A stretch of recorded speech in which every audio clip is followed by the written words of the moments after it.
దేవుడు నీతిమంతులకు ఆయన ఏమై ఉన్నాడు? సంరక్షకుడై ఉన్నాడు. హల్లెలూయా. ఎవరైతే ఆయన నీతి మార్గంలో జీవిస్తారో, ఎవరైతే ఆయన మాట విని దేవుని మాట ప్రకారంగా జీవిస్తారో వారందరికీ కూడా దేవుడు ఎవరైనా ఆయన సంరక్షకుడై ఉన్నాడు. హల్లెలూయా. చదవగల కీర్తన 37వ అధ్యాయము 17వ వచనము. భక్తిహీనుల బాహువులు విరమబడును, నీతిమంతులకు యెహోవాయే సంరక్షకుడు. హల్లెలూయా. మరి భక్తి లేని వారికి, దేవుని ఎరగని వారికి వారి యొక్క బాహువులు విరవబడతాయట. కానీ నీతిమంతులకు యెహోవాయే సంరక్షకుడు. హల్లెలూయా. హల్లెలూయా. ఎవరైతే ఆయన నీతిని, రాజ్యాన్ని వెతుకుతారో, ఎవరైతే ఆయన నీతి మార్గంలో జీవిస్తారో, ఎవరైతే దేవుని వాక్యాన్ని విని ఆ వాక్యానికి లోబడి, వాక్యానికి విధేయత చూపించి, వాక్యానికి భయపడి ఆ వాక్య ప్రకారంగా బ్రతుకుతారో వారికి దేవుడు ఎలా ఉంటాడని వాగ్దానం చేశాడు? సంరక్షకుడిగా ఉంటాడని వాగ్దానం చేశాడు. హల్లెలూయా. హల్లెలూయా. లోకంలో ఉన్నవారు భయపడతారు. లోకంలో ఉన్నవారు వారికి ఏం కలుగుతుంది అంటే నాశనం కలుగుతుంది. కానీ దేవుడు తన ప్రజలకి చెప్పాడు, నాశనకరమైన తెగులు రాకుండా నేను నిన్ను కాపాడతానని వాగ్దానం చేశాడు. ఏ తెగులు నీ గుడారాన సమీపించదని ఎవరికి వాగ్దానం చేశాడంటే, దేవుని యేసయ్య రక్తం చేత కడగబడి ఆయనకి పరిపూర్ణంగా విశ్వాసం ఉంచిన వారికి దేవుడు అభయం అనేది ఇచ్చాడు. హల్లెలూయా. లోకంలో ఉన్న వారికి ఆ నిరీక్షణ లేదు, ఆ ధైర్యం లేదు, ఆ వాగ్దానం లేదు, వారికి అభయం అంటూ లేదు. హల్లెలూయా. కానీ దేవుని యొక్క కృప చేత దేవుడు తన కనికరము మహదైశ్వర్యం చొప్పున దేవుడు తన బిడ్డలకు ఏం చేశాడని చూసినట్లయితే ఆయన గొప్ప వాగ్దానాలను మన కొరకు దాచి ఉంచాడు. కీర్తన 37వ అధ్యాయము 39-40 వచనం చూసినట్లయితే, యెహోవాయే నీతిమంతులకు రక్షణ ఆధారము, బాధ కలిగినప్పుడు ఆయనే వారికి ఆశ్రయ దుర్గము. యెహోవా వారికి సహాయుడై వారిని రక్షించును. వారు యెహోవా శరణొచ్చి ఉన్నారు కనుక ఆయన భక్తిహీనుల చేతిలో నుండి వారిని రక్షించును. హల్లెలూయా. హల్లెలూయా. ఎవరైతే ఆయనని విశ్వాసం ఉంచి ఆయన నీతి మార్గంలో జీవిస్తారో వారందరికీ కూడా దేవుడు ఎలా ఉన్నాడండి? యెహోవాయే నీతిమంతులకు రక్షణ ఆధారము. హల్లెలూయా. మనల్ని రక్షించడానికి, మనల్ని విడిపించడానికి, మనల్ని స్వస్థపరచడానికి, మనల్ని లేవనెత్తడానికి మనకి రక్షణ ఆధారం ఎవరండి? ప్రభువే. హల్లెలూయా. ఎవరైతే ఆయన శరణ చూస్తారో, ఎవరైతే ఆయన ఆశ్రయిస్తారో, ఎవరైతే ప్రభువా అని ఆయన్ని పిలుస్తారో వారిని ఎట్టి పరిస్థితుల్లో కూడా ప్రభు వారిని విడిచిపెట్టారు. కీర్తన చూసినట్లయితే 34వ అధ్యాయము 15వ వచనం చూసినట్లయితే, యెహోవా దృష్టి నీతిమంతుల మీద ఉన్నది, ఆయన చెవులు వారు మరలకు ఎక్కి ఉన్నవి. హల్లెలూయా. దేవుని దృష్టి ఎవరి మీద ఉందంటే నీతిమంతుల మీద ఉంది. హల్లెలూయా. హల్లెలూయా. మనం అనుకుంటాం, నన్ను ఎవరు చూడట్లేదు, నన్ను ఎవరు పట్టించుకోవట్లేదు, నాకు ఎవరు సహాయం చేయట్లేదు అని మనం అనుకుంటాం. హల్లెలూయా. మీరు ఒకటి నేర్చుకోవాలి. ఏంటని చూసినట్లయితే, ప్రేమించే విషయంలో అందరినీ ప్రేమించండి. అందరినీ, మీ శత్రువుని ప్రేమించండి, మిమ్మల్ని ద్వేషించే వారిని ప్రేమించండి, మీకు కీడు చేసేవారిని ప్రేమించండి, మీకు నష్టం చేసేవారిని దేవుడు అందరినీ ప్రేమించే విషయంలో కూడా అందరినీ ప్రేమించాలి. కానీ నమ్మే విషయంలో మటుకు మనందరికీ కూడా ఆశ్రయదుర్గము యేసయ్య ఒక్కడే. హల్లెలూయా. అందరినీ ప్రేమించండి, శత్రువుని ప్రేమించండి, శత్రువు ఆకలి ఉంటే భోజనం పెట్టండి. హల్లెలూయా. కానీ నమ్మే విషయానికి వస్తే ప్రభు చెప్పాడు, మనుషులను నమ్ముకుంటే కంటే యెహోవాను ఆశ్రయించడం మేలు, రాజులను నమ్ముకుంటే కంటే యెహోవాను ఆశ్రయించడం మేలు. నరుల చేతనైనను మనుషుల చేత మీకు రక్షణ కలగదు. హల్లెలూయా. మనము ప్రభువుని ఆశ్రయిస్తే, ప్రభువుని నమ్మితే ఎట్టి పరిస్థితుల్లో సిగ్గునంతము. హల్లెలూయా. దేవుని దృష్టి ఎవరి మీద ఉంటుందంటే, ఎవరైతే ఆయన నీతి మార్గంలో జీవించి ఆయన ఆశ్రయించి ఆయన కృప కొరకు కనిపెట్టుకుంటారో వారి మీద ఆయన దృష్టి ఉంటుంది. హల్లెలూయా. నన్ను ఎవరు చూడటం లేదు కదా, నేను చేసే క్రియలు ఎవరు ఎరగటం లేదు కదా అని అనుకోవచ్చు. కానీ దేవుని వాక్యము సామెతలో దేవుని వాక్యం సెలవిస్తుంది, మరి ఆయన కనుదృష్టి మంచివారి మీద చెడ్డవారి మీద కూడా, చెడ్డవారిని చూస్తుంది, మంచివారిని చూస్తుంది. చెడ్డవారిని చూసి ఆయన చేసిన పనులన్నిటిని బట్టి ఏం చేస్తాడు? చీల్చివేస్తాడు. హల్లెలూయా. కానీ నీతిమంతుల మీద ఆయన దృష్టి నిలిపి వారిని ఏం చేస్తాడు? రక్షిస్తాడని వాగ్దానం చేశాడు. హల్లెలూయా, హల్లెలూయా. దేవుని కనుదృష్టి చెడ్డవారి మీద ఉంటుంది, మంచి వారి మీద ఉంటుంది. చూస్తాడు, అందరినీ చూస్తాడు. చూసి ఏం చేస్తాడు? కీర్తన 50వ అధ్యాయంలో ఆయన చూస్తాడు. చెడ్డవారిని చూస్తాడు, మంచివారిని చూస్తాడు. మంచివారిని చూసి మంచివారిని ఏం చేస్తాడు? ఆయన వారి ప్రార్థన, వారి చేసే మొరాలకించి వారిని రక్షిస్తారు. చెడ్డవారిని చూసి ఆయన ఏం చేస్తాడని చూసినట్లయితే చూడండి, 50వ కీర్తన 17 నుంచి చాలాసార్లు మనం దేవుని సార్లు వాక్యం వినగా విన్నాం. 17 నుంచి 21 వరకు కూడా దిద్దుబాటు నీకు అసహ్యము కదా,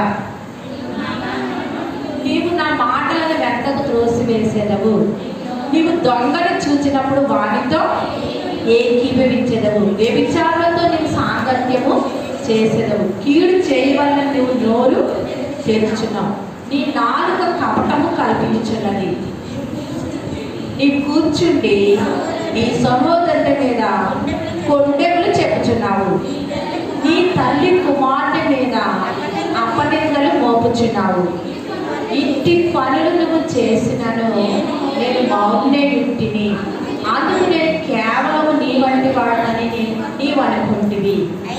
అయితే నీ కన్నుల ఎదుట ఈ సంగతులన్నీ నేను వరుసగా ఉంచి నిన్ను గర్జించదను. దేవుని మరచువారులారా దీన్ని యోచించుడి, లేని ఎడల నేను మిమ్మల్ని చీల్చివేయదను,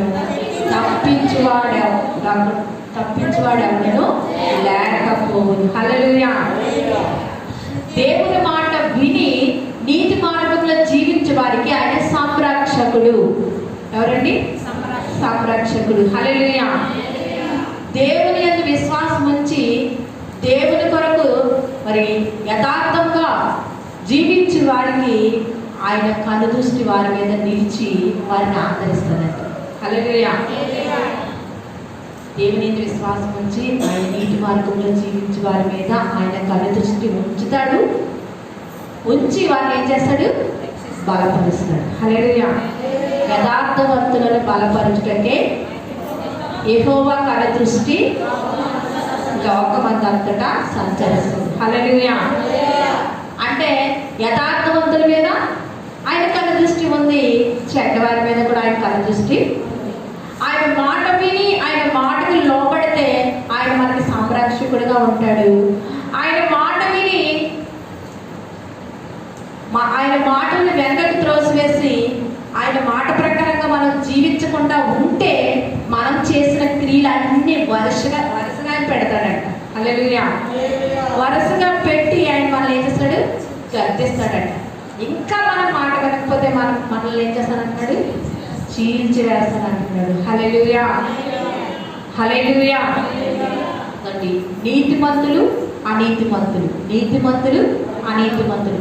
నీతిమంతులను ఆయన కాపాడుతాడు, రక్షిస్తాడు, వారి మరాలకిస్తాడు.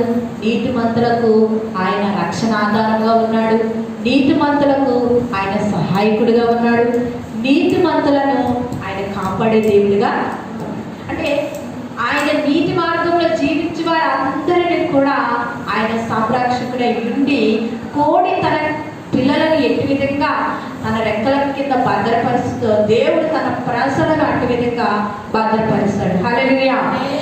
దేవుని మాట విని కూడా నిర్లక్ష్యంగా ఉండి మరి దేవునికి విరోధమైన జీవితాలు మనం జీవిస్తే దేవుడు మనం చేసిన కార్యాలన్నీ వరుసగా పెట్టి మనం ఏం చేస్తాడండి, గర్తిస్తానని ఆయన మనకి తెలియజేస్తున్నాడు. హల్లెలూయా, హల్లెలూయా.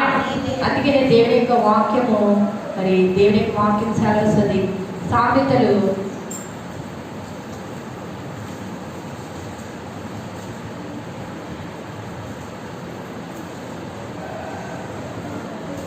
9లో ఒక మాట ఉన్నది ఏంటంటే, ఆజ్ఞ విషయమై భయభక్తులు కలిగిన వాడు. సామెతలు 13వ అధ్యాయం 13వ వచనం. ఆజ్ఞను తిరస్కరించువాడు అందువలన శిక్ష నొందును, ఆజ్ఞ విషయమై భయభక్తులు గలవాడు లాభము పొందును. హల్లెలూయా, హల్లెలూయా. దేవుని ఆజ్ఞను తిరస్కరిస్తే మనకి ఏమొస్తుందండి? దేవుని ఆజ్ఞను తిరస్కరిస్తే ఏమొస్తుంది? వాక్యమే చెప్పండి, నేను బయట మాట చెప్పాలి.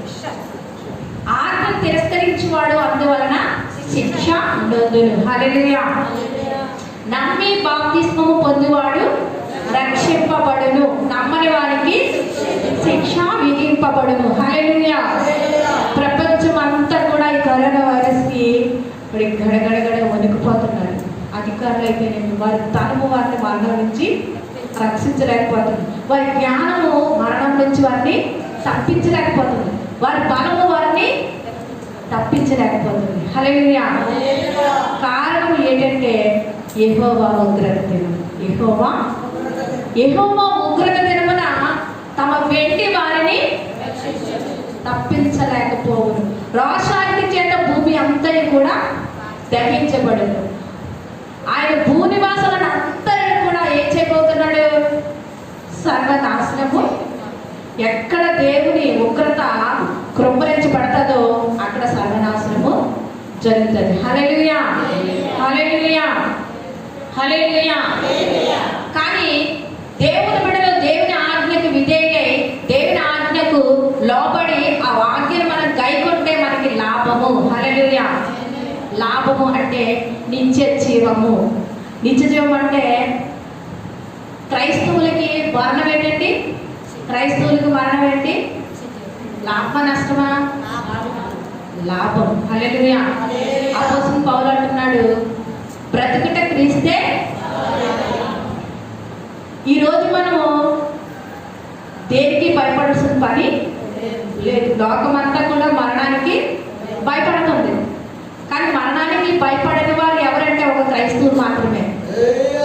వారు దేవునికి దేవుని వాక్యానికి విధేయత చూపి దేవునికి శిరస్సు వంచి దేవునికి సంపూర్ణ విధేయులైతే మరణానికి భయపడాల్సిన పని లేదు. బ్రతికితే ప్రభు కొరకు బ్రతుకుతాం, చేస్తే ప్రభు పాదం చేత ఉంటాం. అపోస్తలుడు పౌలు మరి ఆయన ఏమంటాడంటే, బ్రతికితే క్రీస్తు వరకు నేను బ్రతుకుతాను, నాకేం భయం లేదు, చావైతే నాకు లాభం. కాబట్టి మనకి మరణం ఎలా ఉండాలండి? మరణం మనకి లాభంగా ఉండాలి. హల్లెలూయా, హల్లెలూయా. ఈరోజు మరణం అనేకులకి ఎలా ఉంది? చాలా భయంకరమైన గుండె వేదనతో ఉన్నారు. హల్లెలూయా, హల్లెలూయా. ఆ వేదన నుండి మనం తప్పించబడాలి అంటే, ఆ మరణము నుండి మనం తప్పించబడాలి అంటే ఆజ్ఞ విషయమే మనం ఏం చేయాలి? భయభక్తిని కలిగి ఉండాలి.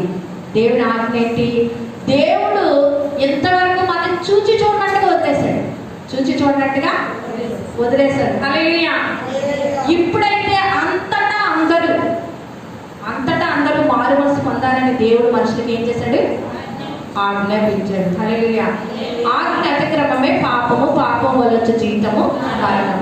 నువ్వు ఆజ్ఞకి విధేయత చూపించి దేవుని ఆజ్ఞకు లోబడి నువ్వు మారు మనసు పొంది పాప పశ్చాత్తాపం పొంది మరి రక్షింపబడడానికి నువ్వు విధేయుడివై విశ్వసించి ఆ యొక్క ఆజ్ఞకు నువ్వు భయభక్తి కలిగి లోబడినట్లయితే రక్షింపబడతావు. హల్లెలూయా, హల్లెలూయా.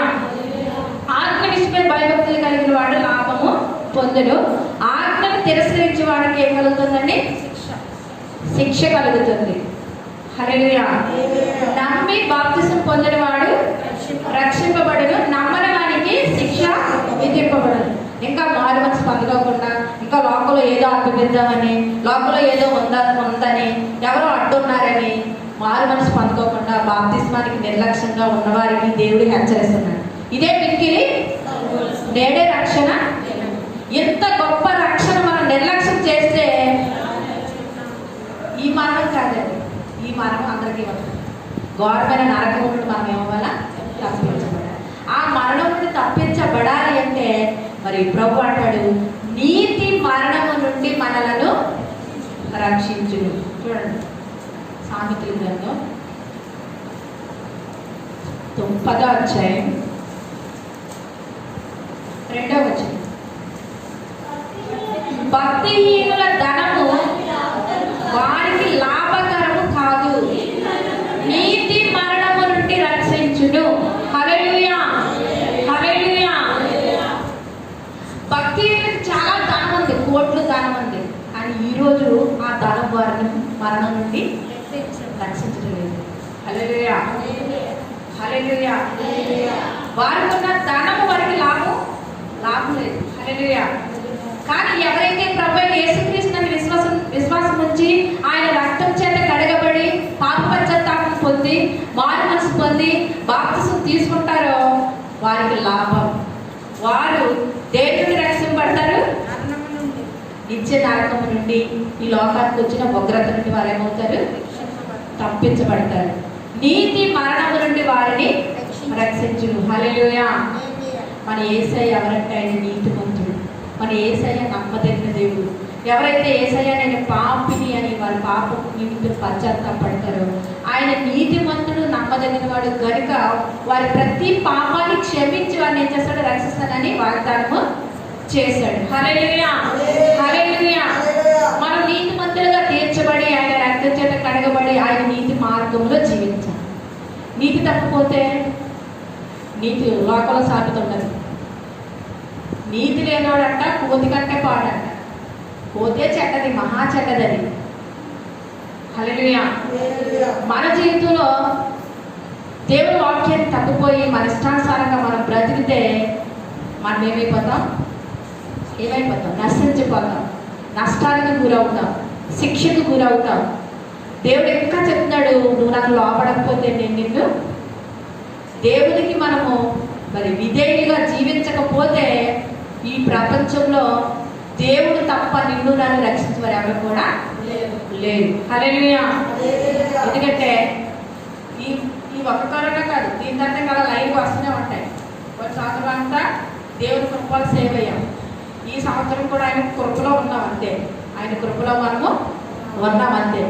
ఈ కరోనా అయిపోతే ఇంకోటి వస్తుంది, ఇంకా మనం తప్పించుకునే అవకాశమే లేదండి. ఎందుకంటే లాస్ట్ దేవుడు 6 దినాలు 6 దినాలు అయిపోయి 7వ దినం కూడా పూర్తి అయిపోయింది. ఆయన కృపలో మాత్రమే మనం నిల్చున్నాం. హల్లెలూయా. అయితే ఆయన కృపాకాలం అయిపోయిన తర్వాత 7 ఏళ్ళ శ్రమకాలం. ఆల్రెడీ శ్రమలు ప్రారంభం అయిపోయాయి. ఈ శ్రమలలో మనం ఉండకుండా ఉండాలి అంటే దేవుడు మనకి ఇచ్చిన రక్షణ భయంతో వణుకుతో మరి కొనసాగుతూ ఆయన నీతి మార్గంలో జీవించు. నేను ఎక్కడ తప్పిపోతానన్న భయంతో మనం బ్రతకాలి. ఎక్కడ తప్పిపోతామన్న భయంతో బ్రతకాలి. ఎందుకంటే యెహోవా ఉగ్రత దినాన ఎవరు కూడా మనల్ని రక్షించలేదు. చూడండి జెఫన్యా 1వ అధ్యాయం 18వ వచనం.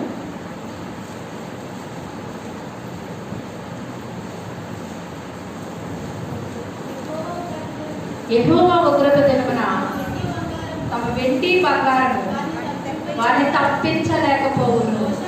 రోషాగ్ని చేత భూమి అంతయు దహింపబడును. హఠాత్తుగా ఆయన భూనివాసులందరినీ సర్వనాశనము చేయబోతున్నాడు. ఏ నాశనం అండి? ఒకరినా, ఇద్దరినా, ముగ్గురునా, ఒక దేశాన్న, మొత్తం భూమి మీద ఉన్న నివాసులను అందరినీ కూడా ఆయన సర్వనాశనము చేయబోతున్నాడు. హల్లెలూయా.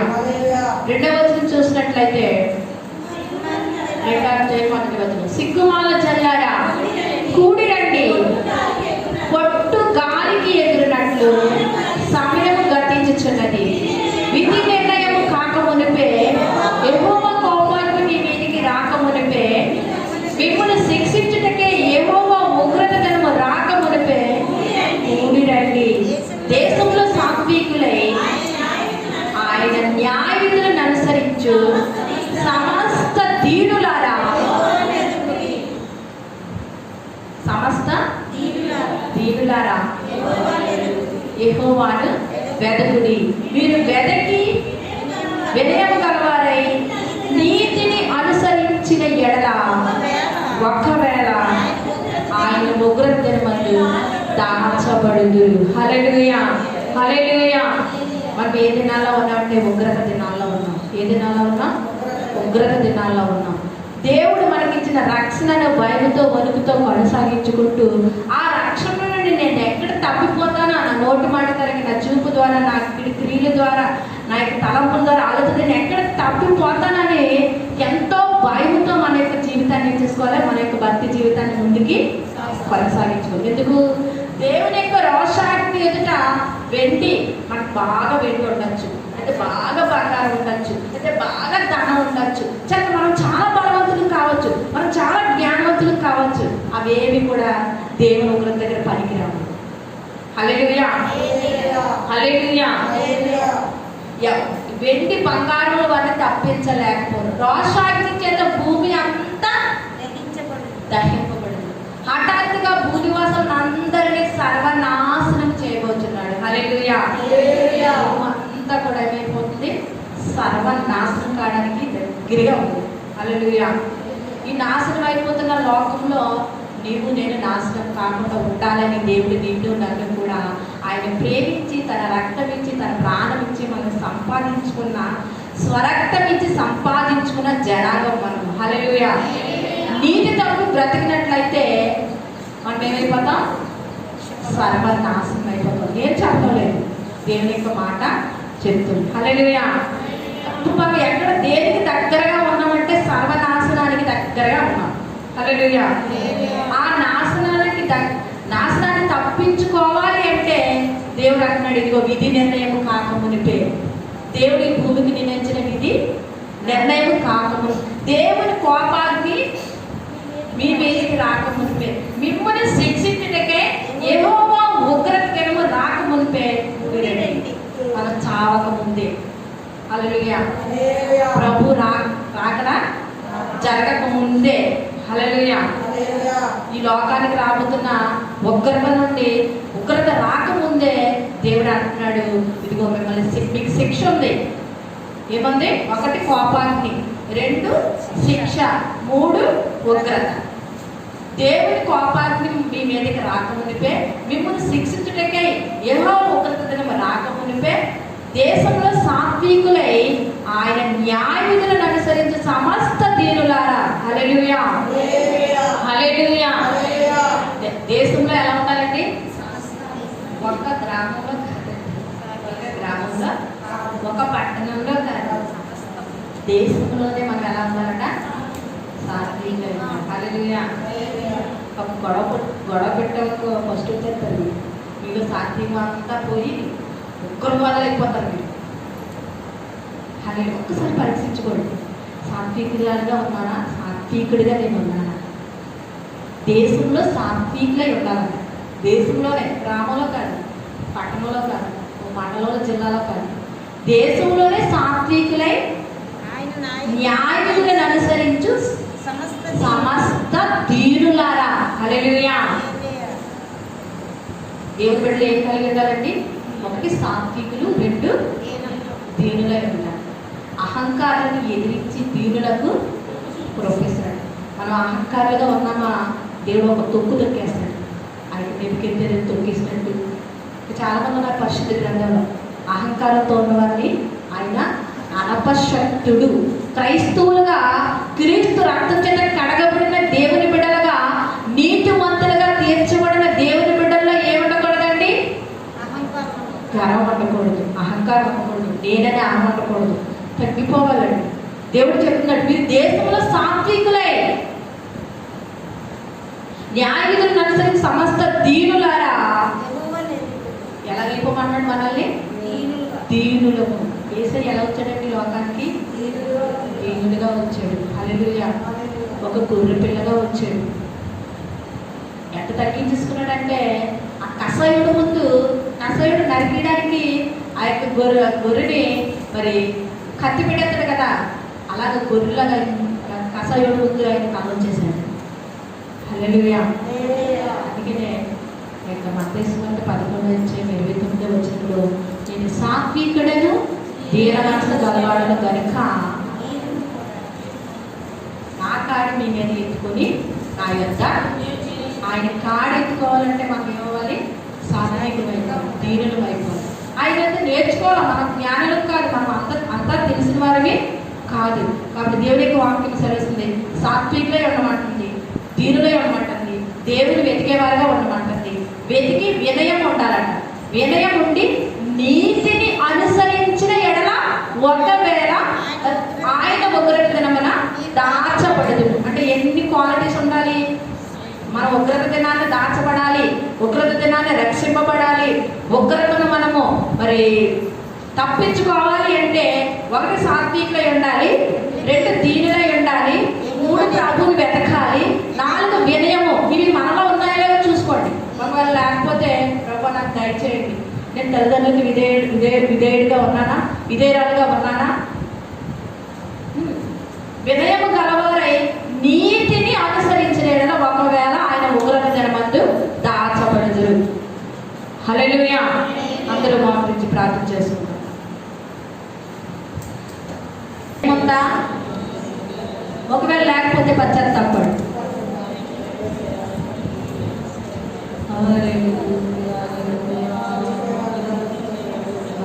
నాకు దీన మనసు దయచేయండి. మీరు వెతకి వినయము గలవారై దేవుని యొక్క వాక్యాన్ని, దేవుని సన్నిధిని వెతికి వినయము గలవారై. వినయం ఉందా మనకి? విధేయత ఉందా మనకి? తగ్గింపు ఉందా మనకి? సహనం ఉందా? ఒకవేళ లేకపోతే ప్రభువా నన్ను క్షమించండి. నువ్వు నీ తల్లిదండ్రులకు విధేయుడిగా ఉంటున్నావా? విధేయురాలుగా ఉంటున్నావా? పెద్దలకి వినయ విధేయతలతో పెద్దల ఎదుట ఉంటున్నావా? వినయము కలవారే నీతిని అనుసరించిన ఎడల. ఇది దేవుని బిడ్డ, నీతిమంతుడు బాధ నుండి తప్పించబడదు. నువ్వు నీతి మార్గంలో జీవిస్తే, నువ్వు నీతిగా బ్రతికితే నీతి మరణము నుండి నిన్ను రక్షిస్తుంది. నీతిమంతులకు యెహోవాయే సంరక్షకుడు, నీతిమంతులకు యెహోవాయే రక్షణాధారం. నీతిమంతులను ఆయన రక్షించడానికి ఆయన సమర్థుడైన దేవుడై ఉన్నాడు. యథార్థవంతులను బలపరచడానికి ఆయన కథ దృష్టి లోకమంతటా సంచారం చేస్తున్నారు. ఏ విధంగా ఉంది నీ భక్తి? యథార్థంగా ఉందా? మనుషులు చూస్తే ఒకలాగా, మనుషులు లేకపోతే ఒకలాగా. నీ భక్తి నీకు ధైర్యం పుట్టించాలి. దేవుని జనాంగమా, ఇంకా పాపములో జీవిస్తున్నావా? లోకాన్ని ప్రేమిస్తున్నావా? లోకంలో ఏదో ఉందని దేవుని ఆజ్ఞను తిరస్కరించి శిక్షకు గురి కాకుండా ఉండాలని దేవుడిని ప్రేమిస్తే ఆ దేవుని ఆజ్ఞను పక్కన పెట్టి నీ ఇష్టానుసారంగా నువ్వు జీవిస్తున్నావా? దేవుని ఆజ్ఞను తిరస్కరించేవాడు శిక్ష నందనగా దేవుని వాక్యం శ్రమిస్తుంది. దేవుడు ఎంతవరకు నిన్ను చూడనట్టుగా వదిలేశాడు. తెలుసుకుంటారు, నా కుమారుడు తెలుసుకుంటాడు, నా బిడ్డ తెలుసుకుంటాడని. కానీ దేవుడు అంటున్నాడు, ఇదిగో ఇప్పుడే అంతటా అందరూ మారు మనసు పొందవాలని మనుషులకు ఆజ్ఞాపిస్తుంది. దేవుని ఆజ్ఞకు నువ్వు భయపడితే, దేవుని ఆజ్ఞకు నువ్వు లోబడితే నువ్వు రక్షింపడానికి నిర్లక్ష్యం చేయొద్దు. ఇదే మీకు అనుకూలస్తాం. నేడే రక్షణ దినం. నువ్వు ఇంత గొప్ప రక్షణ నిర్లక్ష్యం చేస్తే నువ్వు ఘోరమైన ఉగ్రత నుండి రాబోతున్న నరకాలను నువ్వు తప్పించుకోవాలంటే ఇదే నీకు మిక్కిలి అనుకూలస్తాం.